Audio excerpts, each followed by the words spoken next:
I want you to picture something in your mind right now. Okay, I am trying to picture it. What is it? Well, what is long, thin, sometimes yellow, sometimes white, and found in almost every single corner of China? Hmm.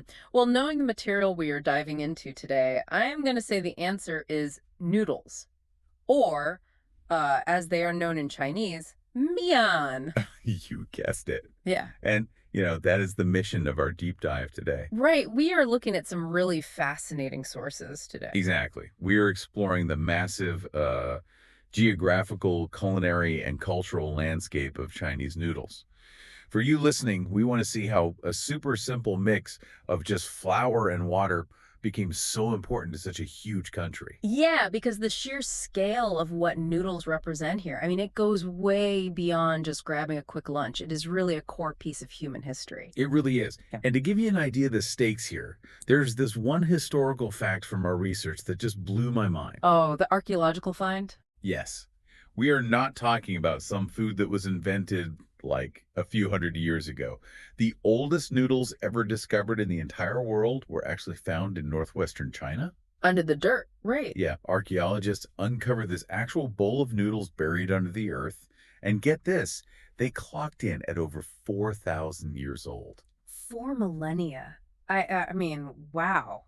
That is an incredibly ancient lunch. Seriously. Just sitting underground, surviving for thousands of years, it is hard to even wrap your head around that amount of time. Okay, let's unpack this because I have to know, how does an ancient survival food, uh, something created thousands of years ago just to keep people from starving, evolve into this complex dish? I mean, it has so many strict cultural rules and regional variations now. Well, to really understand Chinese noodles, we have to first take a step back. We need to look at the physical geography of China itself. Right, the land. Exactly. You really cannot separate the food in the bowl from the land it comes from. China is, well, it is a huge country with wildly different climates. It is massive. And those local climates, the weather and the dirt, they dictate the foundational ingredients of everything people eat. Yeah, the sources actually refer to this as the noodle map.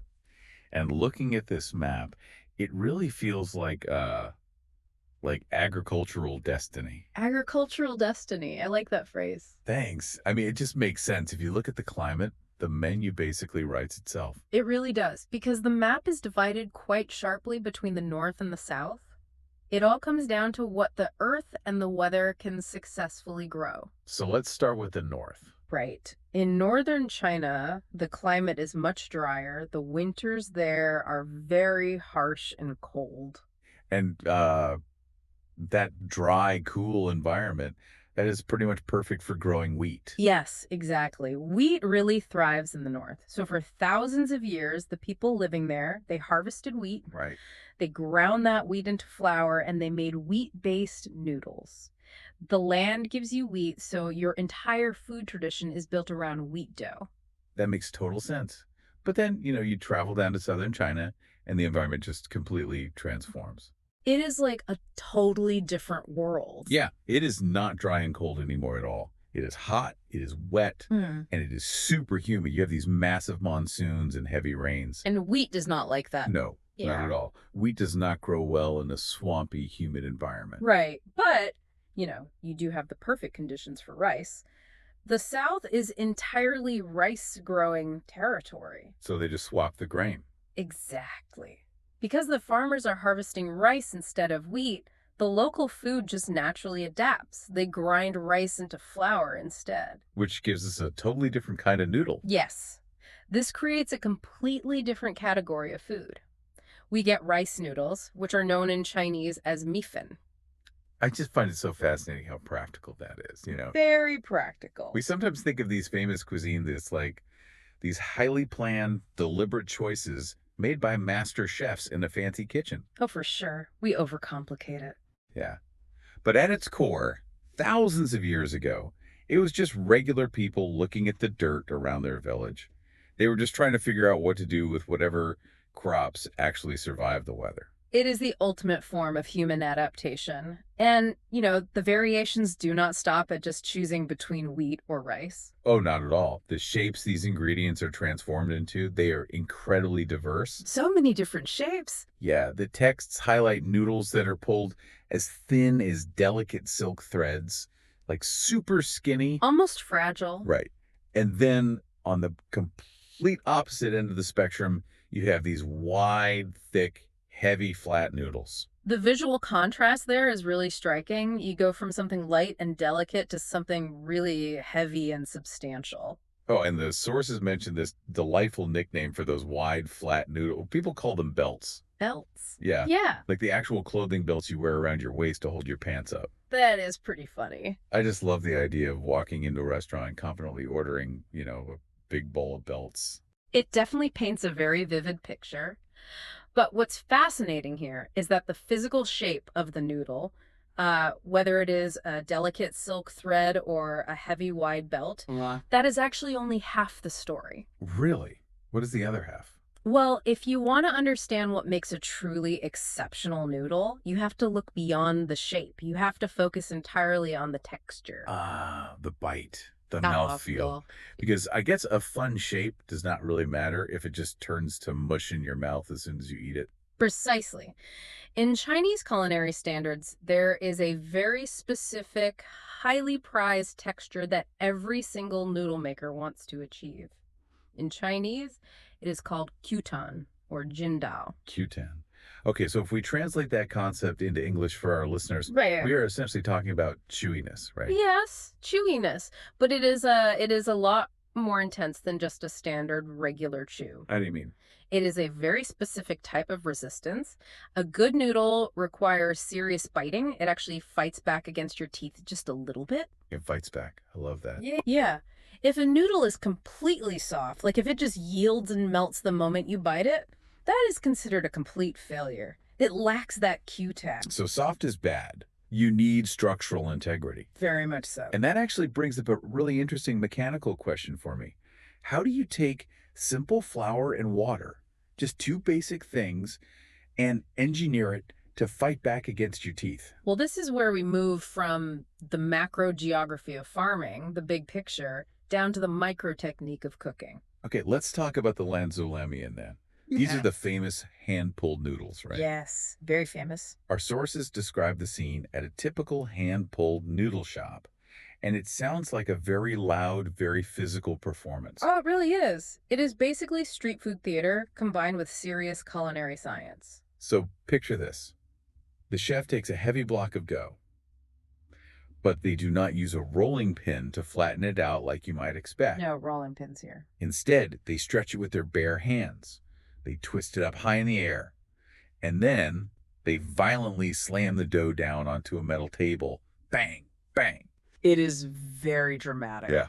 They just do this over and over again. It is a continuous rhythmic cycle, just pulling, folding, twisting, and slamming. And the speed is incredible. Mm. The sources say that in just one single minute, that thick block of dough is mathematically multiplied. Yes, the folding doubles it every time. Exactly. Yeah. The chef folds and pulls it until it turns into hundreds of perfectly thin individual noodles. Oh, in 60 seconds. And then those fresh noodles go straight into a boiling pot. And eventually, they end up in a bowl of clear beef broth that has been simmering for hours and hours. That sounds so... Add some fresh cilantro and some bright red chili oil, and you just have a total masterpiece. It is a truly beautiful process to watch. But wait, I have a question about this. I have actually seen videos of these chefs slamming dough in Lanzhou. Okay. It looks amazing for the waiting customers, almost like a magic trick. Mm. But from a purely culinary perspective, isn't that just theatrical flair? You mean, is it just for show? Yeah. Like, does violently hitting the dough on a table actually change the physical structure of what you are about to eat? That is an excellent question. It definitely looks like a show, but the answer is firmly rooted in chemistry and physics. Really? So it is doing Look, something. absolutely. The intense physical pulling and that violent slamming, that is the exact mechanical process required to make the dough highly elastic. Okay. Break that down for me. For our listeners, when we say elastic in this context, we mean the dough's ability to stretch out really far and then kind of snap back to its original shape, right? Like a rubber band. Precisely like a rubber band. Let's look at the ingredients. Wheat flour contains special proteins. When you mix wheat flour with water, those proteins link together to form a network. And that network is called gluten, right? Yes, gluten. So the water basically activates the glue. Yes, it does. But initially, when you first mix it, that gluten network is just a messy, tangled web. Just a big knot of protein. Exactly. The protein strands are facing in all different directions. If you try to pull the dough right after mixing it, it will just tear in half. It is weak. Ah, I see. So the chef has to somehow organize that messy web. Exactly. When the chef pulls the dough, they are physically forcing those microscopic protein strands to line up straight. Oh, wow. Think of it like taking a handful of loose, messy threads. If you just pull them all at once, they separate and break. Right. But if you twist them, stretch them, and bind them together into a line, they form a strong, unbreakable rope. Okay. That explains the pulling. But what about the slamming? Why hit the table? The slamming actually shocks the dough. It strengthens those aligned protein bonds. You are physically forcing the dough to become incredibly strong and incredibly stretchy at the exact same time. So the violence is necessary. Completely necessary. Without that specific physical force applied to the dough, you would never achieve that mandatory cutan texture. It would just fall apart. Yeah, the noodle would just break in the boiling water or it would turn out super mushy. The pulling and slamming literally beat the strength into the food. That makes a lot of sense. The physical labor directly creates the chemical reaction. Exactly. But wait, hold on. If slamming makes wheat dough chewy because of the gluten, what happens down in the South? Ah, good catch. Because you mentioned the South relies on rice, and rice flour does not contain gluten. Nope.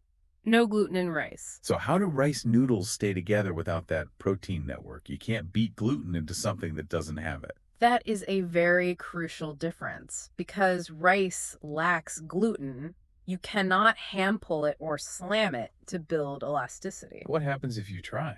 Well, if you hit a ball of rice dough on a metal table, it will just shatter, or it will just flatten into a messy paste. So how do you get a noodle out of it then? Rice noodles require a completely different scientific approach. Often the rice is soaked in water and ground into a very fine liquid batter. Okay, a liquid. Then that batter is poured into very thin layers and steamed over boiling water until it sets into a solid, flat sheet. Oh, I see. Once that sheet cools down, it is sliced with a knife into individual noodles. So instead of beating strength into the dough with your hands, they're using heat and steam to bind the starches together. Exactly. And because of that, the texture of a rice noodle is naturally going to be quite different from a hand-pulled wheat noodle. Right, it wouldn't be as rubbery. No, it is silkier, it is softer, and a lot more slippery. But it still have that cutan. Well, it still needs to have structural integrity, yes. It should not fall apart in your soup. But it achieves its texture through starch gelatinization, not through a violent workout on a metal table. That is amazing. Two completely different scientific methods to solve the exact same problem. How to make a delicious string of carbohydrates. It really is brilliant. And, this brings us to a really fascinating intersection in the sources. Oh, where does it go next? Well, the physical properties of these foods, the elasticity and the slipperiness, they directly dictate the cultural behaviors around eating them. Oh, this is a great point. Because eating these noodles, especially those highly elastic hand-pulled wheat noodles, it comes with a deeply rooted etiquette. Yes, it does. And for a lot of our listeners, this etiquette basically takes Western table manners and turns them completely upside down. It certainly challenges the assumptions many people have about what makes for polite dining. Let's talk about slurping. Yes. Slurping. Because in many Western cultures, making loud, aggressive noises while you eat is considered really bad manners. If you slurp your soup loudly in a quiet American restaurant, People will definitely turn and stare at you. They absolutely will. But in a Chinese noodle shop, slurping loudly is not rude at all. Not even a little bit. The sources make it super clear that it's actually a vocal compliment to the chef. Yes. You are audibly announcing to the entire room that you are thoroughly enjoying the meal. It is a sign of deep appreciation for the food. But the etiquette of the noodle goes far beyond just complimenting the cook. It gets much deeper. It taps into profound cultural superstitions, particularly concerning life and longevity. Which brings us to a very special dish, longevity noodles. Right. Or, in Chinese, changshu mian. A very important tradition. In this tradition, the noodle itself physically represents a person's lifespan. So naturally, the physical length of the noodle symbolizes a long life. It is the ultimate birthday food. Exactly. If it is your birthday, you do not necessarily need a sweet cake. You need a bowl of incredibly long noodles. It is such a beautiful symbolic gesture. When a family prepares these noodles for a birthday celebration, they are literally serving a wish for a long, prosperous life. But, with that symbolism comes a very strict golden rule. Both of the hosts in our source material emphasize a non-negotiable law regarding the birthday noodle. Yes, you have to be very careful. Do not, under any circumstances, cut the noodle. You must not cut it with a knife, and you definitely must not bite it in half with your teeth. Because if the physical noodle represents your actual life, cutting the noodle is symbolically cutting your life short. Right. You are inviting bad luck. Yeah, you are basically asking for a shorter lifespan if you sever that piece of dough. Yeah. You have to eat the entire continuous strand from start to finish without breaking it. And that creates a very unique dining challenge, if you think about it. It sounds super stressful. Well, you are sitting in front of a bowl containing an incredibly long, very strong, highly elastic piece of dough, and you must consume it all in one go without snapping it. Okay, here's where it gets really interesting. I was thinking about these two concepts side by side while reading the sources. The slurping and the long noodle. Exactly. On one hand, you have to eat this massive, springy, unbroken noodle to ensure a long life. On the other hand, you are actively encouraged to aggressively slurp your food. Right. And a thought just occurred to me. Slurping is not just about being polite to the chef. Oh, what do you mean? It is actually a practical survival tactic. A survival tactic. I love that. Think about the physics of eating a 3-foot-long rubbery noodle.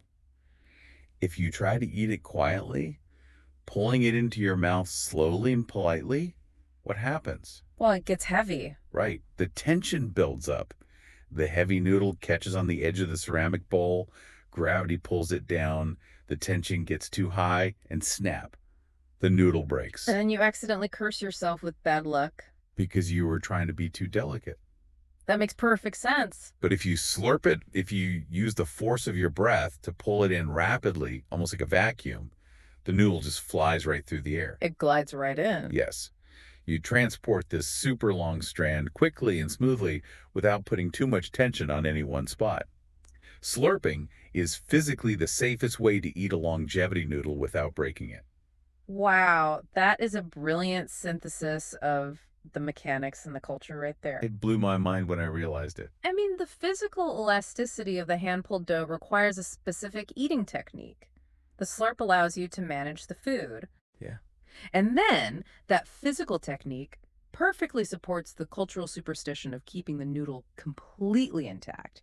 The culinary science and the ancient tradition are working in perfect harmony. The wheat fields, the gluten proteins, the dramatic slamming on the metal table, the loud slurping, and the birthday wishes for a long life. It is just a continuous, unbroken chain of logic. It is all connected. It really is a remarkable journey. You start with raw dirt and weather, and you end up with this profound cultural meaning. It really is. Now, as we start to wrap up our journey through the noodle map today, I want to highlight one final specific dish mentioned in the text. Oh, a recommendation. Yes, for you listening, if you want something to actively seek out on a menu to experience this history yourself, you should look for zhajiangmian. Ah, zhajiangmian. A phenomenal choice. It really is. It is a dish made of noodles served with this rich, savory, dark soybean paste. It is so flavorful. The text actually compares it to the Chinese equivalent of spaghetti bolognese. It has this deep, comforting, rich flavor profile. But obviously with a completely different history. Exactly. Instead of Italian roots, it is built on thousands of years of Chinese noodle-making expertise. It is hearty, it is chewy, and it is incredibly satisfying. I think it really highlights how universal the appeal of a good noodle dish is. People all over the world crave that comforting, chewy texture, even if the flavor profiles are completely different. So what does this all mean for you? That is the big question. It means that the next time you sit at a noodle bar, looking down at a steaming bowl of broth and dough, I want you to remember that you are not just having a quick, simple lunch. Not at all. You are actively experiencing 4,000 years of agricultural geography. You are witnessing the complex physics of elastic proteins.